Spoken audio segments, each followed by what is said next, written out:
The 14th of every year has become a ritual for the indigenous people of Biafra, but particularly for my own family, because that was the very day we lowered our parents.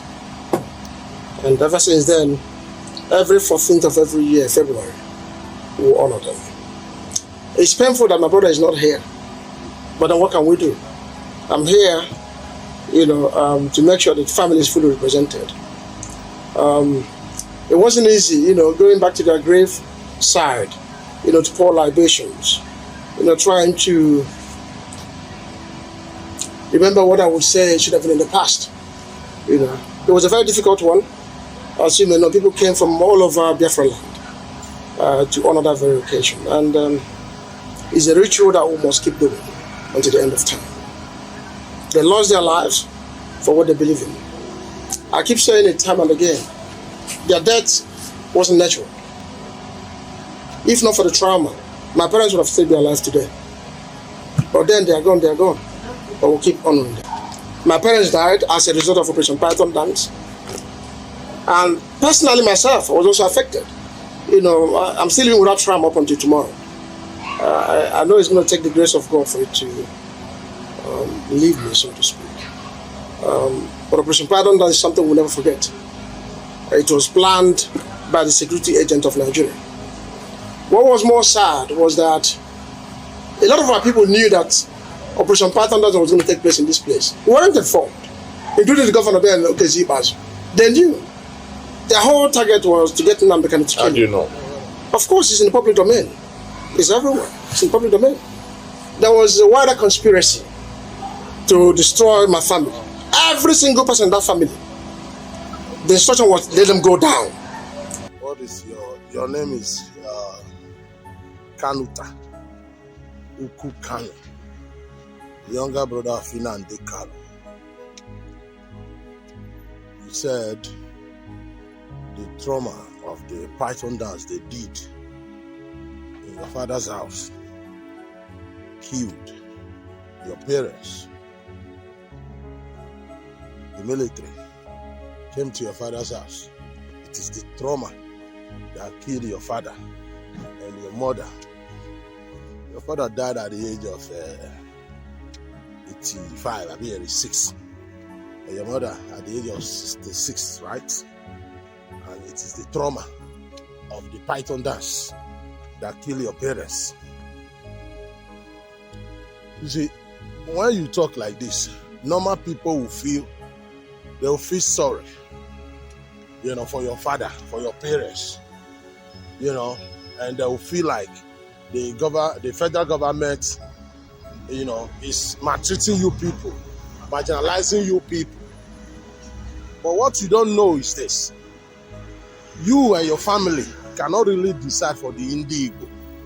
I am not the one saying it. If you really decide, if you can decide the fate of Igbo in Nigeria, maybe your governors, your senators will be in the same page with you. What are you doing in your father's house in the first place?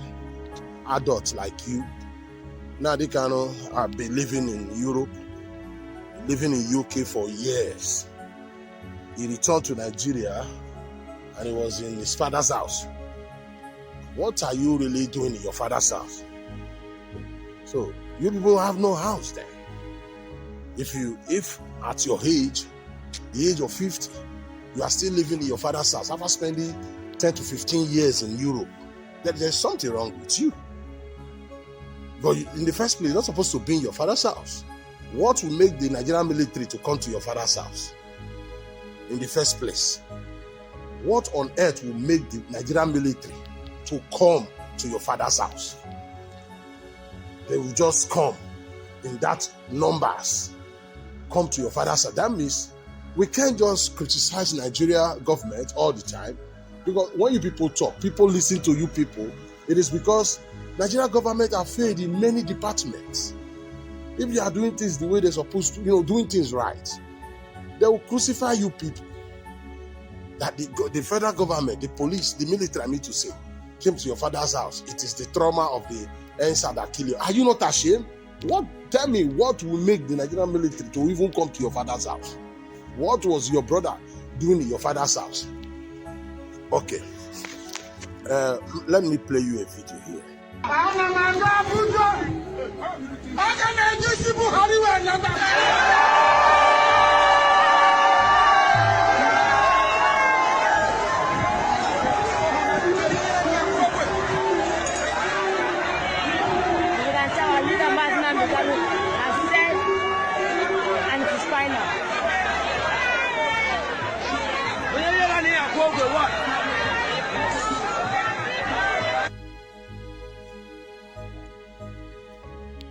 Country people, in case you don't understand the Igbo, Nnamdi Kanu was speaking here.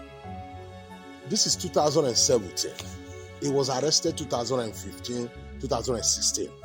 After years of him preaching hate against the Yorubas, against the Edos, against the Fulanis, against the Hausa, against every other tribe in Nigeria that is coming, they are buying weapons somewhere to destroy the country. That is what made the federal government to arrest him in the first place in 2015. Okay, they locked him up. They were begging. The Southeast leader were begging. And over 3 senators, Eberibe, part of the senator that signed, shorty for him so that they will release him. The one in prison in the UK, what is his name again? All of them signed for them to release him. And their big condition is that he will not stay where more than 10 people are gathered. This man come out after they bail him out, saying he's going to Abuja to go and bring the issue of a sitting president of Nigeria, Buhari, that is going all this time. This idea of Jubri, they have not started this idea of Jubri. He was in Nigeria 2016, he was arrested 2015, and they released him the end of 2016. He was making this video that is going to cut the issue. He's going to buy the president Buhari and cut the issue. The propaganda, the lies of Buhari have died. It is not there. It's not there yet. That he have the guts whatsoever. In Nigeria, a man that was bailed for senators, for 2-3 senators to sign shorty for you, it means you are a target. You are a threat to that nation. They sign so that you will not escape. And they ask you not to stay more than where 10 people are gathered. But you have the guts to gather people together to be threatening to buy a sitting president. Can you imagine? Let me play for another video again.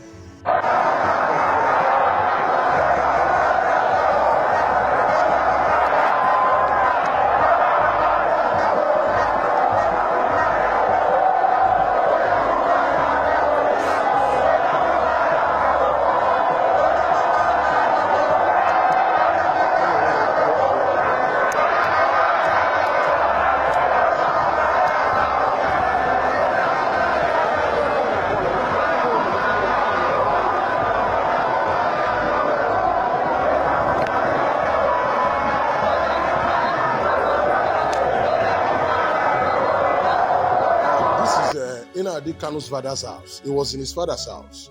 You look at the multitude of people there with their Biafra flag. This is a man that was arrested and preaching Biafra violently, and he was arrested, and Nigerian government set him free. You have the guts to gather this kind of people in his house. There's another video too when they were playing drum. He was giving salute, some scary looking boys in his father's compound.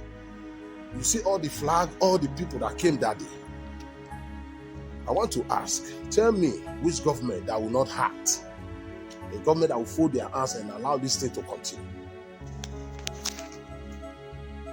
You understand what I'm saying? You understand what I'm saying? Tell me the government that will not hurt. Just look at the crowd. Look at the crowd in his father's compound. He brought the trouble to his father's compound. So if this boy that is talking now, that the trauma killed, they brought the trauma. I mean, they brought the trouble, the war to their father's compound. A reasonable children don't do that. They have no reason whatsoever to attract danger. They know their father is old. They should have do that in their own house or rent office where they do the Biafra, not in their father's house. So he can't come here and blame Nigerian government for acting the way they acted. Meanwhile, he's the one who brought the trouble to his father's house. Any of his brother, if they still have reasonable brother or sister, they should be accusing him and Nnamdi Kanu for killing their father. They are the one who killed their father, not the federal government. You might not like what I'm saying, but watch the videos. I would have shown you another video in his father's house. In his father's house, what they were doing in his father's house. That was where they were organizing crime in his father's house. So Nigerian government did not just came to your father's house. You are the one who called them, who invited them.